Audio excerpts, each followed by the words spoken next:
En tan solo 3 días estaremos dando inicio al tiempo cuaresmal con el miércoles de ceniza. Y es por eso que durante las últimas semanas la palabra de Dios nos ha estado exigiendo crecer en las virtudes cristianas para poder alcanzar así la santidad y el reino de los cielos. Y precisamente esto lo vemos evidenciado cuando la primera lectura inicia diciendo: sean santos porque yo, el Señor, soy santo.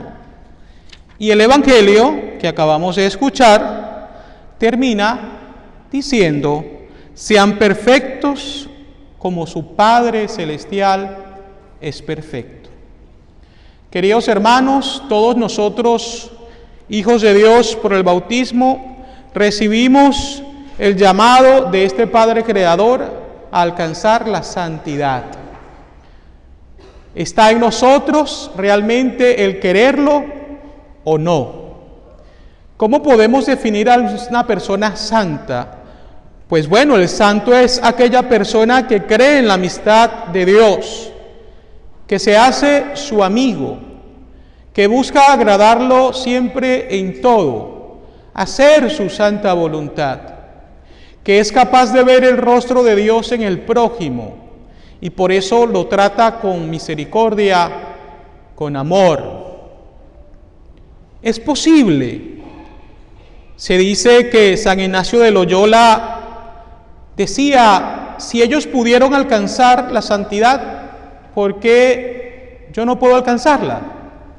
Y hoy vemos que San Ignacio es uno de los santos de mayor importancia en la Iglesia, sobre todo por la espiritualidad ignaciana, todas las enseñanzas que él nos ha dejado y que a través de los años se han ido compartiendo, para que así tantas personas puedan beneficiarse de ellas.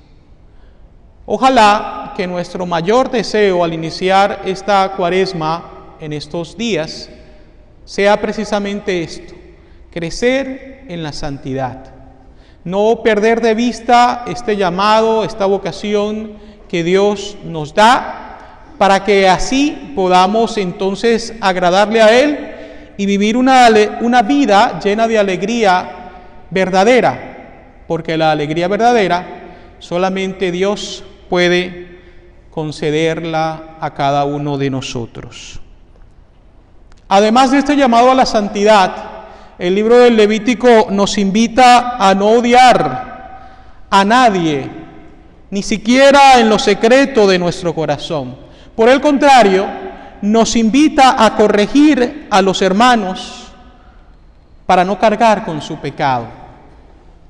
Se ha hablado mucho en los últimos años del término políticamente correcto, es decir, aquello que tal vez pienso pero que no digo para no quedar mal, para no verme mal ante los demás.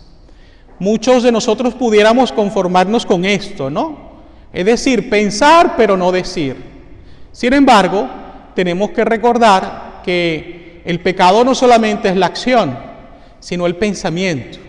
Si yo consiento un mal pensamiento, incluso de odio contra alguien, entonces estoy pecando. Y es algo de lo cual debo arrepentirme.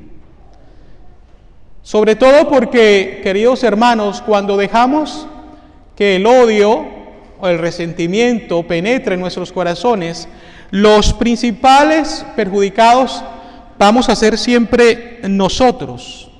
El odio carcome el corazón, el alma de la persona, y es por eso que lo lleva a vivir una vida gris, una vida triste. No podemos en ningún momento dejar contagiarnos de este gran mal que quiere robarnos la paz de Dios. Esto me hace recordar de un gran consejo que una persona una vez me dio, cuando me decía: Óscar, no dejes que nadie ni nada te robe la paz de Dios, porque la paz de Dios es un don, es un regalo, y tienes que intentar en la medida de lo posible siempre custodiarla, para no dejar que el enemigo termine haciendo su voluntad en ti.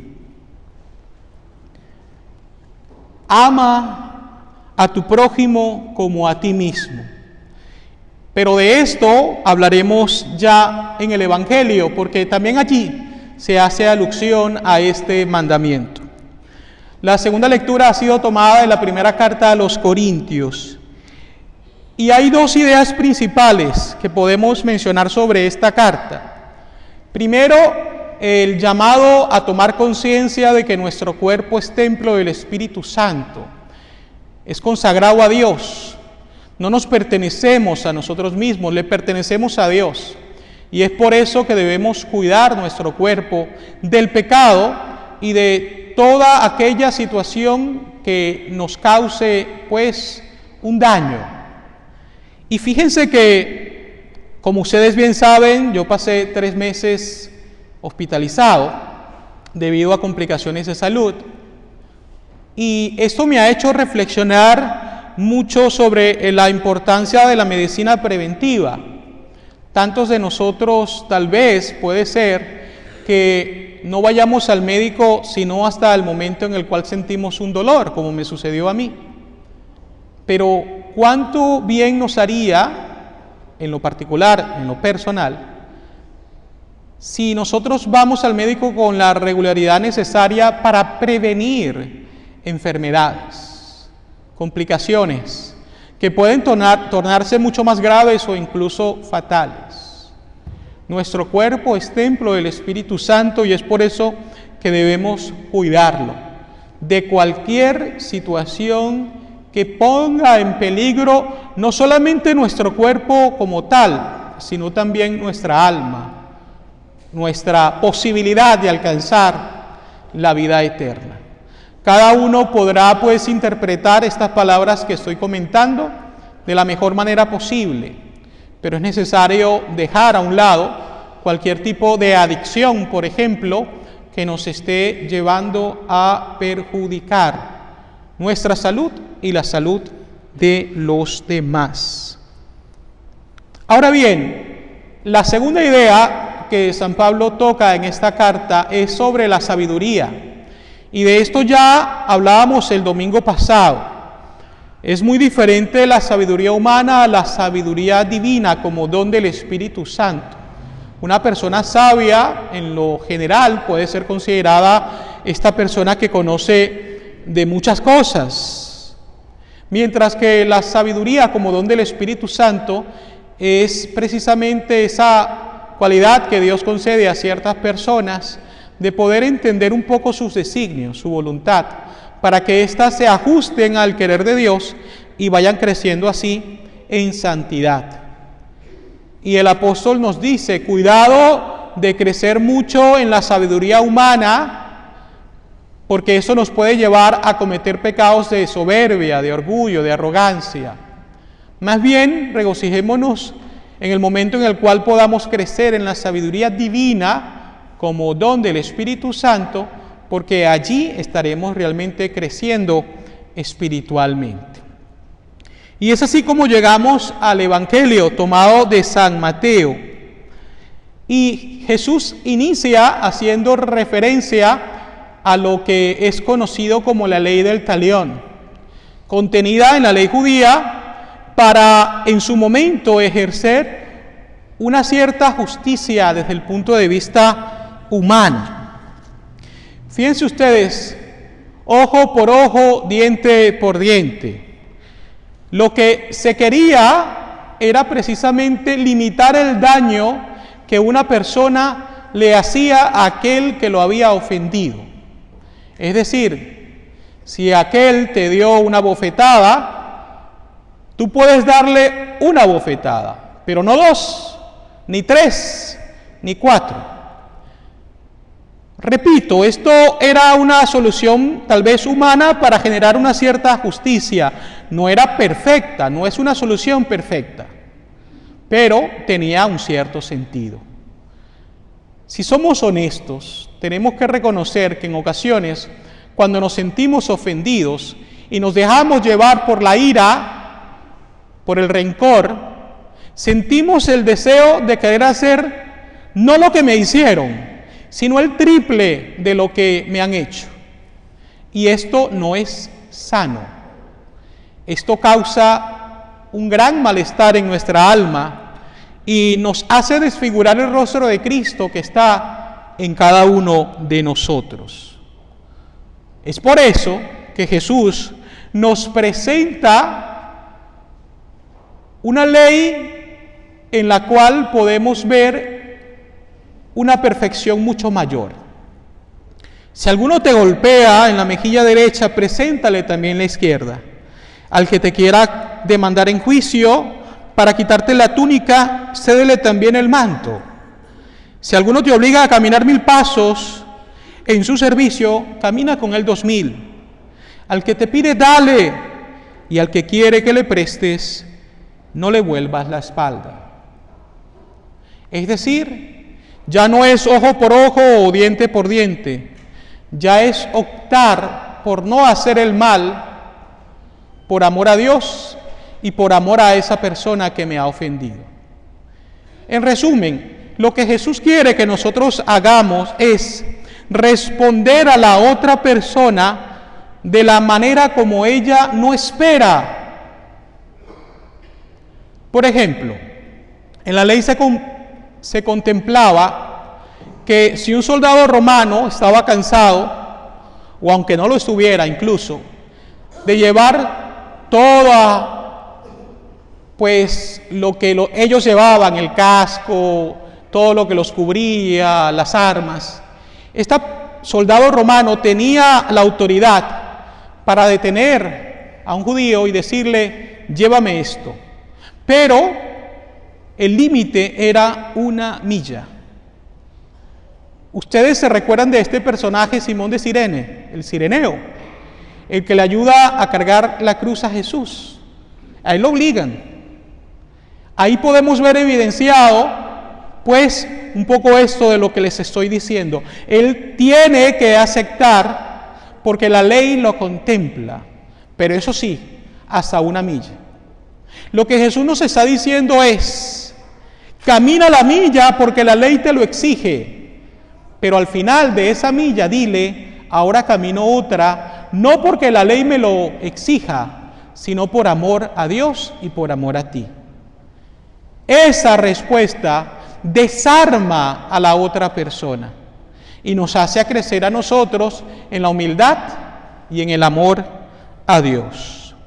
Más adelante, Jesús, repito, levanta un poco más el nivel de exigencia cuando nos dice, ama a tu prójimo, han oído que se dijo, ama a tu prójimo y odia a tu enemigo.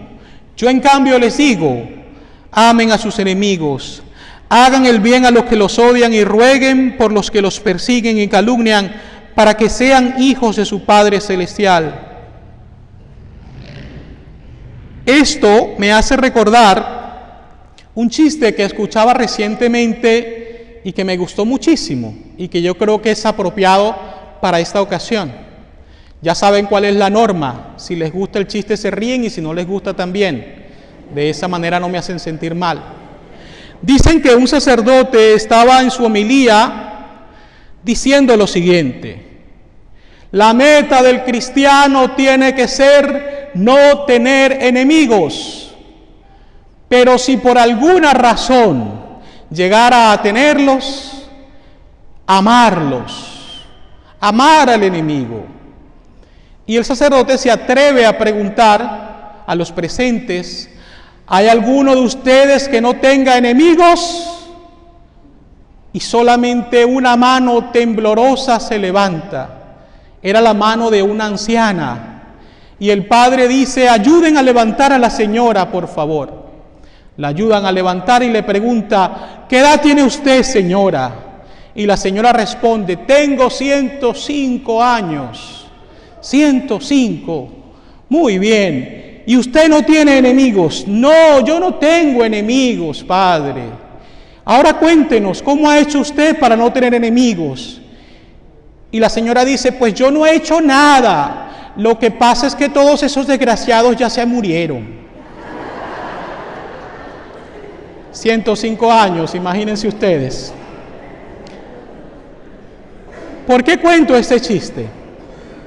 Porque yo considero, y esto lo he predicado anteriormente, que nosotros como cristianos, como hijos de Dios, no podemos darnos el lujo de decir, esta persona es mi enemigo. Es decir, yo no puedo concebir la idea de tener un enemigo.